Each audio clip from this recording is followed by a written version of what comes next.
The first example we're going to look at is deploying a VoFi or Voice over IP over Wireless LAN network.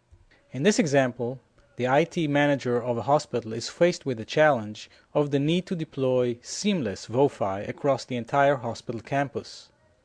Voice over WLAN needs to be available on Windows mobile-based handsets, on the iPhone, on iTouch, and on laptops.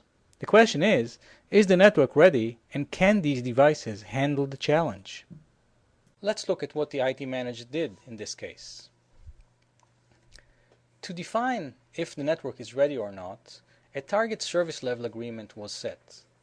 The mean opinion score has to be better than 3.8 anywhere in the facility. First, the IT manager surveyed the facility with the handset Windows mobile device. Here you can see the results of that survey. Clearly, as you can see, good quality exists in most parts of the facility, but coverage holds at the northeast part of the building. Specifically, if we look at data point number 13, we can see that the mean opinion score is 3.8 at the bottom end of the required range. This is not an AP power coverage measurement. This is the actual voice quality measured at this location. At the same time, an additional laptop that was also on the cart was used to measure voice over IP quality as well.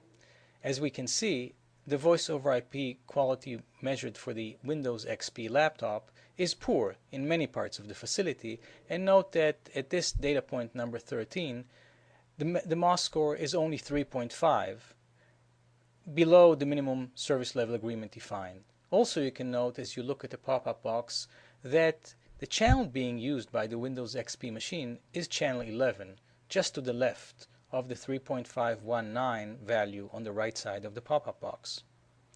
Finally, let's look at what the iPod or iPhone has measured. The voice quality for the iPhone is clearly superior. Everywhere in the facility, it meets the minimum SLA or better. And at number 13, the value is 4.227. Notice that all of these measurements are actually MOS scores, not RSSI measurements or client fire rates. It is important to note that the iPhone was actually on channel 1, not channel 11, as the handset Windows mobile device and the laptops have been. So what do these results tell us? What can we do with this information, and what actions should we take? Clearly, the network is ready to support voice over IP over wireless LAN, but only the iPhone provides consistent voice quality across the facility.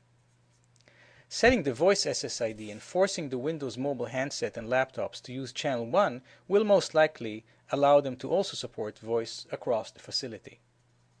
In summary, this is a typical site survey scenario used to assess network readiness. Any new service that you would deploy on a wireless LAN, such as voice over IP, would require such a survey to make sure that the network is ready to support it. The answers we get from WaveDeploy are conclusive and provide actionable items that need to be addressed. No other site survey tool can provide these answers.